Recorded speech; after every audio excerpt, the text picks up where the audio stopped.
Hey friends, my name's David Feltz. You can call me Dave. And I live in the Atlanta, Georgia area. And welcome to my GoFundMe page. I started this GoFundMe page a couple of years ago or so and did the first video for it to try to raise funds for my Lyme disease that I've been fighting for many years here. And I'm trying to make a new push for it. Also, give people an update as to what's been going on with my treatment, my life situation, where I am now. Um, so, for those of you who don't know me or haven't been brought up to speed with what I've been going through, I came down with a bunch of symptoms that many of you are probably familiar with at this point. Back in 2015, chronic fatigue, fibromyalgia, digestive problems, brain fog, hormone imbalances, things like that. Many of you, I'm bumping into more and more people these days that have these types of symptoms. And so I struggled with, going to different doctors trying to find out what was going on, and couldn't get any answers. Even the naturopaths and the chiropractors, I mean, they thought they had the answers, but they would, pop your back and spine, or pop your spine and neck, and other joints, and say, oh, you're going to get fixed by, if you go through these these treatments for multiple months, right? And you're racking up a credit card bill in the process, and insurance isn't covering it, and you're not getting any better. And so you're like, well, on to the next thing, right? And the naturopaths are throwing their herbs and their supplements at you, and that's not really doing much. So it was a big struggle for multiple years. And then 3 years ago, I found an infectious disease doctor that did diagnose me properly, and put me on antibiotics, specifically minocycline. It's a tetracycline-based antibiotic. He put me on that for 3 years, along with Valsite, which is an antiviral drug that supposedly it was made to fight cytomegalovirus, but there have been studies showing that it could have an effect against Epstein-Barr virus, which I had shown a reactivation of. And so that's why he put me on that. I was also on some antifungals like nystatin, and I'm forgetting what else. There was another one that I think he had me on for a while.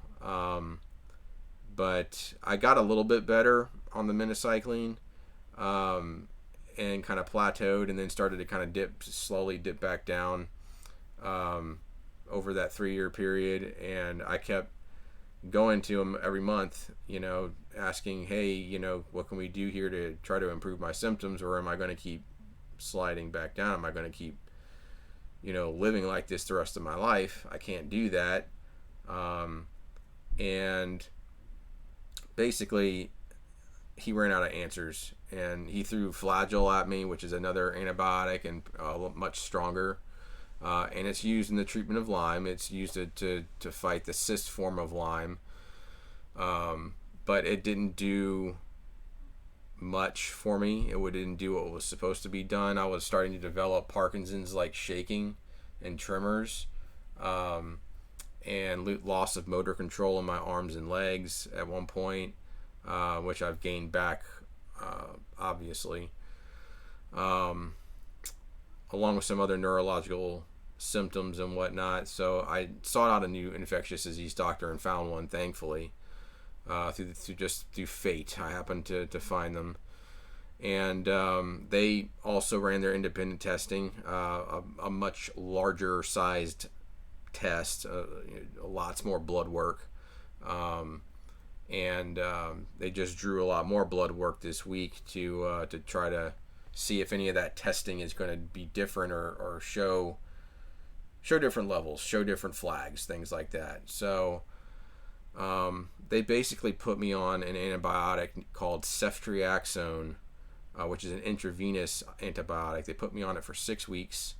I'm as of this video, I'm in my sixth week right now, and then and we may go longer. It depends on what the blood work comes back with.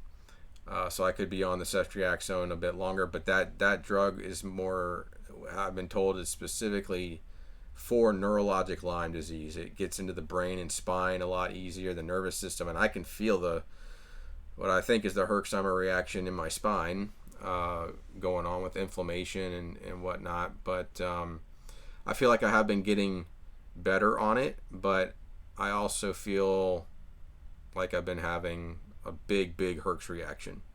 Like there's a lot of die-off going on in my body. So that's a bit uncomfortable. At the same time, too, the new doctor had me go to a neurologist. And I'd been to neurologists in the past, and they were no good. They just dismissed me, didn't run any tests, things like that. But this one did. He ran tests. He accepted what my diagnosis was. He showed care and concern.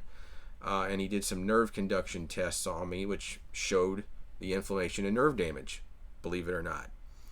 And he also did a computerized autonomic test, which also put down on paper my dysautonomia. It showed that I had autonomic failure going on. I was blown away, amazed.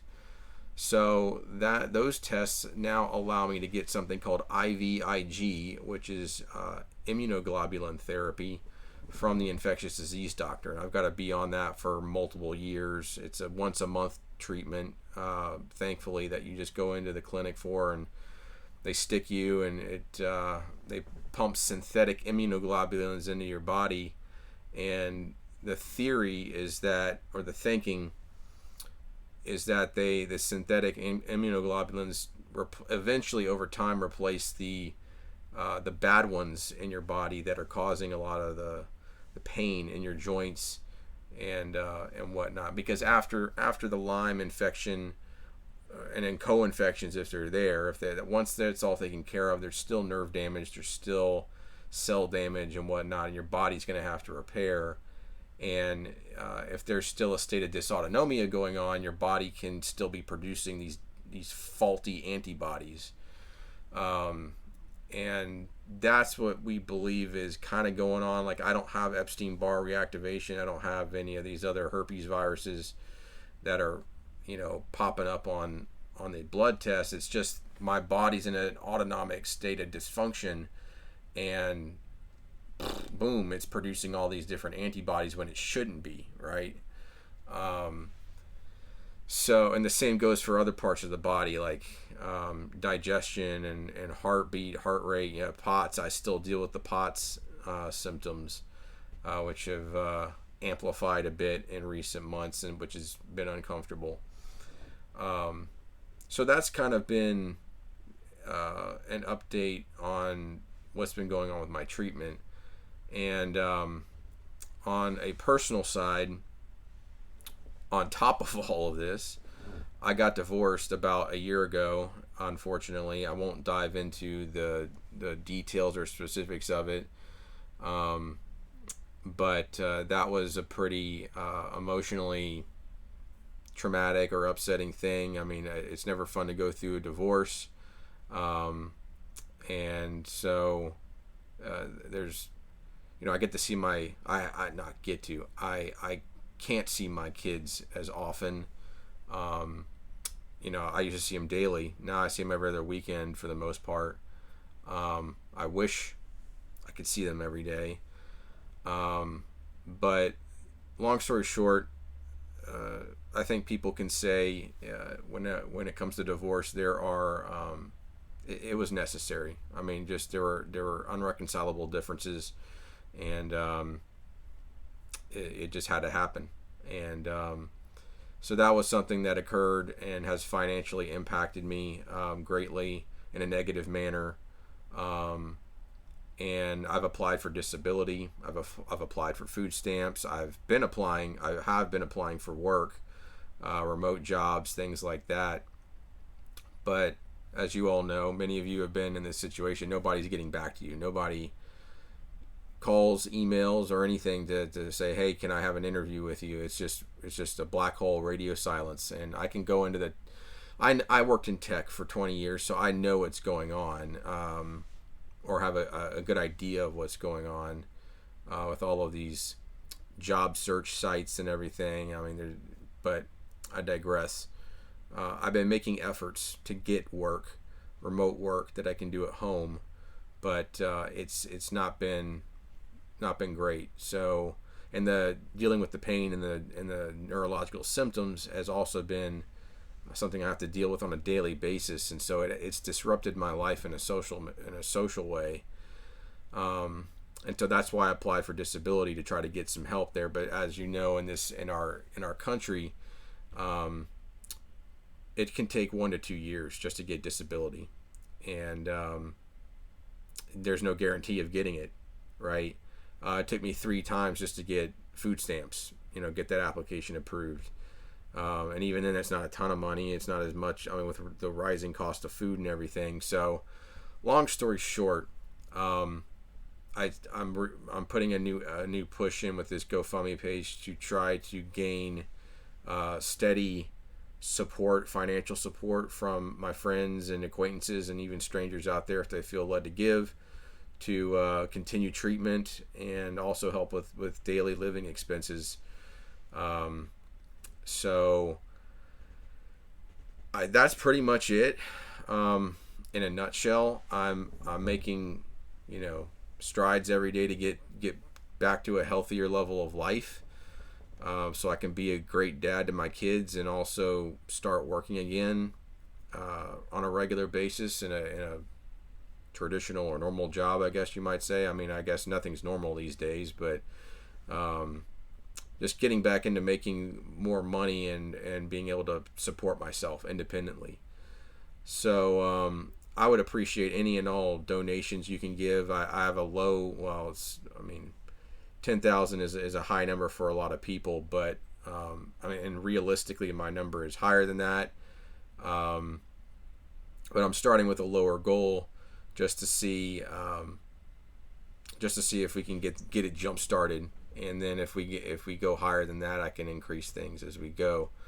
But I'm happy to talk on the phone with anyone. I'm happy to respond to emails or I prefer to talk on the phone, quite frankly, or over video chat, just because that's the nature of who I am. I love more interpersonal communication rather than texting and doing emails and things like that. So if any of you want to chat further about what's my Lyme disease and what's been going on, or other treatments I've been through, feel free to reach out. And other than that, I want to keep this video short and not go too long. But other than that's pretty much it. So I'll close this video out. And again, I appreciate any and all donations. And thank you. Appreciate your time.